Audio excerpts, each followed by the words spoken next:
نہیں ہے، لیکن اتنا ضرور اسے نماز کیسے پڑھا جائے، صف میں کیسے کھڑا ہو جائے، اور جو ہے سجدے میں کیا پڑھا جائے، بین السجدتین کیا پڑھا جائے، ایمان کے ارکان کتنے ہیں، اسلام کے ارکان کتنے ہیں، اس کا کوئی پتہ ہمارے یہاں کے ان 70% ملانے نہیں دیتے ہیں۔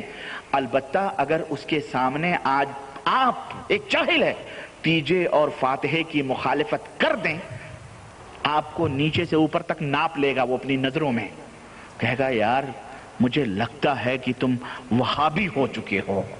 ہاں کیا ہو چکے ہو؟ اللہ، مجھے حیرت ہوتی ہے، اسے اپنے نبی کا نام نہیں معلوم، نبی صلی اللہ علیہ وسلم کب پیدا ہوئے یہ نہیں معلوم، اللہ کے نبی نے نماز کیسے پڑھی یہ نہیں معلوم، اور تو اور چھوڑو لا الہ الا اللہ صحیح ڈھنگ سے پڑھنا نہیں آتا، اسے لا الہ الا اللہ کا معنی اور مطلب نہیں معلوم، اسے محمد الرسول اللہ کا معنی اور مطلب نہیں معلوم، اسے ارکان اسلام نہیں معلوم، اسے ارکان ایمان نہیں معلوم، روزہ کن کن چیزوں سے ٹوٹتا ہے یہ نہیں معلوم، لیکن اتنا اسے ضرور معلوم ہے کہ یہ جو فاتحہ اور 11ویں کی مخالفت کرے وہ کون ہے؟ وہابی ہے، وہ وہابی ہے، یہ اس کو پتا ہے، اس کو پتا ہے، ہاتھ سینے پہ باندھے وہابی ہے، رفع دین کرے وہابی ہے، یہ نشانیاں ان کے ذہنوں میں بٹھا دی گئی ہیں، ان غریب بیچارے مسلمانوں کے ذہنوں، ان کی عورتیں سینے پہ ہاتھ باندھیں وہ وہابن نہ کہلائیں، وہ وہابن، اللہ، ان کے گھروں میں ہمارے ڈیلیگیٹ موجود ہیں بھائی، ہاں ہمارے نمائندے، اور میں کہتا ہوں تم ووٹ ڈلوا لو اپنے گھروں میں سینے کے اوپر ہاتھ باندھنے کے، ہم جیتیں گے، تمہاری بیوی، تمہاری بہن، تمہاری بہو، تمہاری ماں ضرور ہوگی، تمہاری اپنی ہوگی، لیکن جب ہم کہیں گے بی بی سینے پہ نیت باندھنے کے لیے ووٹ کس کو دو گی، تو ہم وہابیوں ہی کو ووٹ ملے گا انشاءاللہ، ملے گا کہ نہیں ملے گا؟ کہے گی تو شوہر ہے تو ٹھیک ہے، تو میرا باپ ہے تو ٹھیک ہے، تو میرا بھائی ہے تو ٹھیک ہے، لیکن سینے پہ نیت باندھنے کے لیے ووٹ تو میں معراج ربانی ہی کے کھاتے میں ڈالوں گی، کیوں؟ اس لیے کہ سینے پہ ہمارے نبی نے ووٹ باندھا۔ دیکھیں آپ ہمارے ڈیلیگیٹ الحمدللہ نمائندے ان کے گھر گھر میں موجود ہیں الحمدللہ، وقت آئے گا ایک انقلاب آئے گا اور نبی کی سنتیں اسی طرح زندہ ہوں گی، اسی طرح زندہ ہوں گی انشاءاللہ، ٹھیک ہے؟ تو عرض کر رہا تھا میں کہ میرے عزیز اس طرح سے سکھلایا ہوا ہے، اس لیے بتلایا ہوا ہے، ان بیچاروں کو صحیح ڈھنگ سے پتا نہیں ہے دین کیا ہے، اسلام کیا ہے، لیکن یہ ضرور معلوم ہے کہ وہابی کون ہے، یہ کون ہے، اعوذ باللہ۔ میرے عزیزو آؤ نبی کریم صلی اللہ علیہ وسلم کے سنت کے تعلق سے، سنت کس کو کہتے ہیں، اللہ کے نبی کی محبت کا مطلب کیا ہے، نہایت ہی اختصار کے ساتھ میں آپ کی خدمت میں عرض کروں، اور اس کے بعد میں اپنے موضوع کی وضاحت کروں۔ آپ جانتے ہیں کہ اللہ کے رسول صلی اللہ علیہ وسلم کو اس دنیا میں کیوں بھیجا گیا؟ اس دنیا میں اسی لیے نبی کریم کو بھیجا گیا تاکہ شرک کا خاتمہ ہو، اور وہ بدعات جو دین کے نام پر پچھلے زمانے سے چلے آ رہے تھے ان کا خاتمہ ہو، نبی کی سنت کا نظام نافذ ہو، اللہ کا قانون نافذ ہو، توحید کا غلغلہ ہو، اور سنت رسول صلی اللہ علیہ وسلم کی چھاؤں میں لوگ زندگی بسر کریں۔ اللہ وحدہ لا شریک نے اسی لیے قرآن کریم میں فرمایا کہ من یطع الرسول فقد اطاع اللہ، جس نے رسول کی اطاعت کی اس نے در حقیقت اللہ کی اطاعت کی، جس نے رسول کی اطاعت کی اس نے در حقیقت کس کی اطاعت اور پیروی کی؟ اللہ کی اطاعت۔ یہ مقام ہے محمد الرسول اللہ صلی اللہ علیہ وسلم کی سنتوں پہ عمل کرنے کا، کہ نبی کی سنتوں پر چلو گے تو در حقیقت کس کی اطاعت اور کس کی راہوں پر تم رہو گے؟ اللہ وحدہ لا شریک کی راہوں پہ تم رہو گے۔ وَمَن تَوَلَّى، اللہ نے فرمایا اور جو منہ پھیر لے گا فَمَا أَرْسَلْنَاكَ عَلَيْهِمْ حَفِيظًا، تو اے نبی ہم نے آپ کو ان لوگوں کے اوپر نگراں نہیں بنایا ہے، چھوڑ دیں ان کو، منہ پھیر رہے ہیں، اس یہاں منہ پھیر رہے ہیں تو کل آخرت کے اندر بھی ہم ان سے منہ پھیر لیں گے۔ اسی طرح سے اللہ تبارک و تعالیٰ نے اپنے نبی کے بھیجنے کا مقصد قرآن کریم میں بیان فرمایا، هو الذي ارسل رسوله بالهدى ودين الحق ليظهره على الدين كله، اللہ نے فرمایا کہ ہم نے رسول کو بھیجا اور دین حق دے کر کے بھیجا، عمل صالح دے کر کے بھیجا، دین دے کر کے بھیجا، تاکہ تمام دینوں کے اوپر اس دین اسلام کو غالب کریں، تاکہ تمام لیظہروا علی الدین کلہ، تمام دین ختم ہو جائیں اور صرف ایک دین باقی رہے جو محمد الرسول اللہ صلی اللہ علیہ وسلم لے کر کے آئے ہیں۔ اور چنانچہ ہمارے نبی آئے، لوگوں نے ماننا شروع کیا، تاریکیاں چھٹنا شروع ہوئیں، لیکن کچھ مخالفین بھی پیدا ہوئے، اور ایسے مخالفین، اللہ اکبر، سنت رسول کے مخالفین، اللہ اکبر، قرآن کریم میں اللہ نے ان کا نقشہ کھینچا ہے۔ اور اللہ سے دعا کرو اور اپنے اپنے دل کا جائزہ لو، کہیں تمہارے اندر بھی وہی بیماریاں تو نہیں ہیں؟ اگر ہیں تو توبہ کرو۔ بیماریاں اللہ نے ذکر فرمائیں، اور وہ بیماریاں کیا تھیں؟ نبی کے دشمن کون تھے؟ سنو، اللہ وحدہ لا شریک نے فرمایا وَإِذَا قِيلَ لَهُمُ اتَّبِعُوا مَا أَنزَلَ اللَّهُ قَالُوا بَلْ نَتَّبِعُ مَا أَلْفَيْنَا عَلَيْهِ آبَاءَنَا أَوَلَوْ كَانَ آبَاؤُهُمْ لَا يَعْقِلُونَ شَيْئًا وَلَا يَهْتَدُونَ۔ سورہ بقرہ آیت نمبر 170، اللہ نے فرمایا کہ جب نبی نے دعوت پیش کی، توحید کی، سنت کی، اور ان کے سامنے کہا کہ آؤ ہم ان باتوں کو مانیں، ان باتوں کو لیں، ان باتوں کی اتباع اور پیروی کریں جن باتوں کو اللہ نے نازل فرمایا ہے، جن باتوں کا ثبوت اللہ نے پیش کیا ہے، جن باتوں کی تعلیم اللہ نے دی ہے، آؤ ان کو مانیں۔ تو انہوں نے کیا کہا؟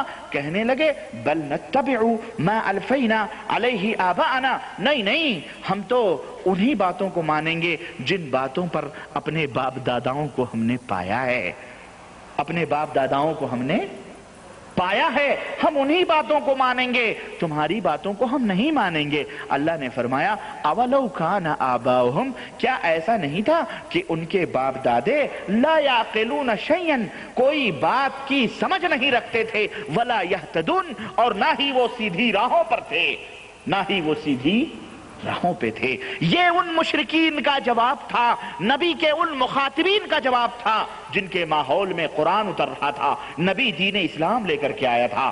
تو یہ بیماری ان لوگوں کی تھی، اپنے اپنے دلوں کو ٹٹولو، کہیں نبی کی سنت کا ذکر آئے تو تمہارے دل میں یہی وسوسے تو نہیں پیدا ہو رہے ہیں کہ ہم نے اپنے باپ داداؤں کو تو اس طرح پایا، یہ تو اس طرح بتا رہے ہیں، نہیں نہیں، ہمارے باپ داداؤں ہی کا دین سب سے بہتر ہے، ایسا تو نہیں؟ اگر ایسا ہے تو پھر تم میں اور ان میں کوئی فرق، ہاں، تم میں کوئی سرخاب کے پر نہیں لگے ہیں، وہ بھی مکے کے باشندے تھے بھائی، اس لیے۔ اور اسی طرح سے اللہ رب العزت نے ایک جگہ اور ایسے لوگوں کا نقشہ کھینچا ہے، سورہ مائدہ آیت نمبر 104 میں اللہ وحدہ لا شریک نے فرمایا وَإِذَا قِيلَ لَهُمْ تَعَالَوْا إِلَى مَا أَنزَلَ اللَّهُ وَإِلَى الرَّسُولِ قَالُوا حَسْبُنَا مَا وَجَدْنَا عَلَيْهِ آبَاؤُنَا۔ جب ان سے کہا گیا کہ آؤ اِلَى مَا أَنزَلَ اللَّهُ، تَعَالَوْا إِلَى مَا أَنزَلَ اللَّهُ، آؤ ان باتوں کی طرف جنہیں اللہ نے قرآن میں اتارا ہے، وَإِلَى الرَّسُولِ، اور آؤ رسول اللہ صلی اللہ علیہ وسلم کی طرف، آؤ رسول اللہ صلی اللہ علیہ وسلم کی تعلیم کی طرف، قرآن کی طرف آؤ، اور کس کی طرف آؤ؟ سنت رسول اللہ صلی اللہ علیہ وسلم کی طرف آؤ۔ قالو، ان لوگوں نے کہا حسبنا ما وجدنا علیہ آباؤنا، ہمارے بزرگ جو کرتے آئے ہیں وہی ہمارے لیے کافی ہے۔ اللہ اکبر، ہمارے بڑے بزرگ جو کرتے آئے ہیں ہمارے لیے کیا ہے؟ وہی کافی ہے۔ یہ ان کی روش تھی، یہ ان کا طریقہ تھا، کن کا؟ اچھے لوگوں کا، ہاں، برے لوگوں کا۔ کہیں اسی طریقے پر تم تو نہیں چل رہے ہو؟ ہماری مائیں بہنیں، ہماری بہو بیٹیاں، ہمارے بھائی، ہمارے بزرگ اسی طریقے پہ تو نہیں چل رہے ہیں؟ اپنے اپنے دلوں کو ٹٹولو، اگر وہ طریقہ ہے تو پھر جہنم کا طریقہ ہے، وہ روش ہے تو پھر جہنم کی روش ہے، وہ اسلام کی روش نہیں ہے۔ اسلام کی روش کیا ہے؟ اللہ اکبر، اسلام کی روش کچھ اور ہے۔ اللہ وحدہ لا شریک نے بیان فرمایا اسلام کی روش کیا ہے اور اسلام کے ماننے والے کیا کہتے ہیں۔ اللہ تبارک و تعالیٰ نے سورہ نور میں فرمایا کیا کہ جو اسلام کی روش پہ ہیں، صحیح لوگ ہیں، وہ کون ہیں؟ انما کانا، سورہ نور آیت نمبر 52 5 2 یعنی 52، اللہ تبارک و تعالیٰ نے فرمایا اور جا کے قرآن میں دیکھو جا کے قرآن میں اس کو دیکھو، ان آیتوں کو نوٹ کر کے کہ اس کی تفسیر کیا ہے۔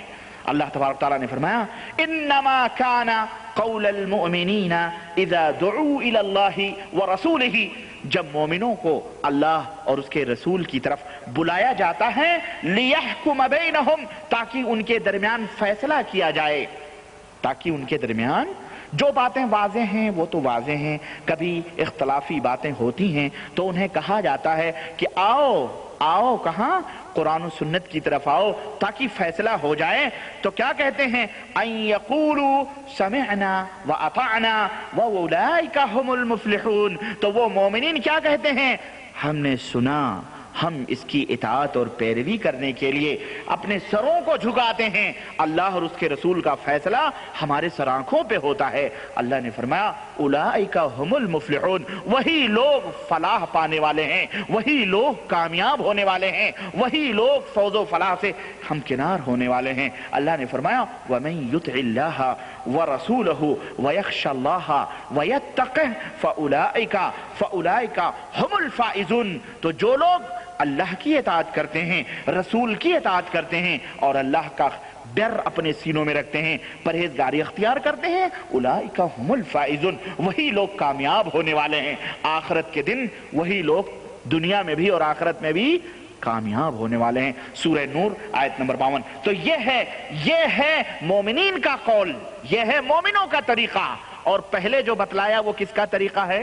کافروں اور مشرکوں کا طریقہ ہے کہ جب انہیں اللہ رسول کی طرف بلایا جاتا ہے کہتے ہیں حسبنا ما وجدنا علیہ آبانا، ہم نے باپ داداؤں کی طرف پایا ہے۔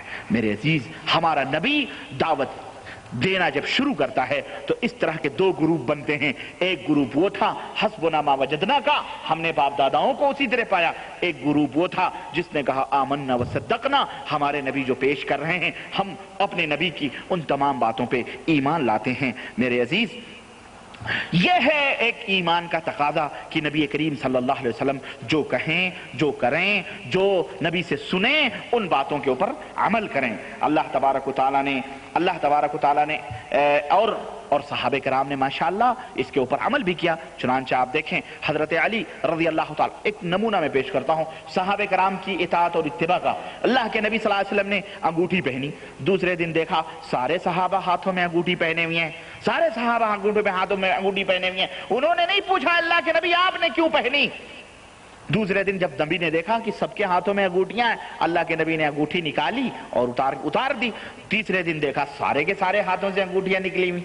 اللہ اکبر! دیکھیں نبی کی ایک ایک حرکت کی اتباع۔ اللہ کے نبی نماز ادا فرما رہے ہیں، جوتا پہن کے نماز ادا فرما رہے ہیں، اور آپ کا حکم بھی ہے کہ مسلمانوں یہودیوں کی مخالفت کرو، اس لیے کہ یہودی اپنی عبادتیں ننگے پیر کرتے ہیں، تم اللہ کی عبادت جوتا پہن کر کے کیا کرو، اس میں یہودیوں کی مخالفت ہے۔ ایک مولوی نے کتاب لکھی، بڑا مضحکہ اڑایا کہ جوتوں میں نماز پڑھتے، اس ظالم بے غیرت کو کیا خبر جن کا دماغ فائر پروف بنا دیا گیا ہو، جن کا دماغ فائر پروف، سمجھتے نا فائر پروف، جو یہ کہتے ہوں کہ حدیث فائر کی طرح ہے، حدیث آگ ہے۔ حدیث کیا ہے؟ آگ کی طرح ہے، تم جس طرح آگ پر نہیں چل سکتے اور آگ پہ چلو گے تو تم جل جاؤ گے، اسی طرح حدیث پہ چلو گے تو جل جاؤ گے۔ جن کا نظریہ یہ ہو، جن کا خیال یہ ہو، تو ان کا دماغ جو فائر پروف ہے، حدیث کا دروازہ بند کر دیا گیا ہے، اور پھر وہ جناب علی تقلید اور بزرگوں کی باتیں اور اماموں کی ان کے لیے وہ کیا کہا؟ اس نے کہا جوتا پہن کے نماز پڑھتے ہیں، مذاق اڑایا۔ یہ بتاؤ نبی کی یہ سنت ہے اگر تم جوتا پہن کے نماز پڑھو تو کوئی یہ اسی لیے ہے کہ تم جوتا پہن کے نماز پڑھو، کوئی حرج نہیں ہے، جائز ہے تمہارے لیے، اللہ کے نبی نے حکم بھی دیا ہے تو پڑھو، کوئی حرج نہیں ہے، جہاں تمہیں توفیق ہو پڑھو، سنت کو زندہ رکھو، سمجھ رہے؟ لیکن اس نے اس کا مذاق اڑایا ہے کہ تم کیوں نہیں جوتا پہن کے نماز پڑھتے۔ اس ظالم کو ہم مانتے ہیں، پڑھتے بھی ہیں، الحمدللہ موقع ملتا ہے تو ہم اس سنت کو زندہ بھی کرتے ہیں۔ تو اللہ کے نبی صلی اللہ علیہ وسلم جوتا پہن کے نماز ادا فرما رہے تھے، جبریل آئے، جبریل نے کہا اے اللہ کے نبی آپ کے نالین مبارک میں، آپ کے جوتے میں گندگی لگی ہے۔ اللہ کے نبی صلی اللہ علیہ وسلم نے نماز کی حالت ہی میں جوتے اتار دیے۔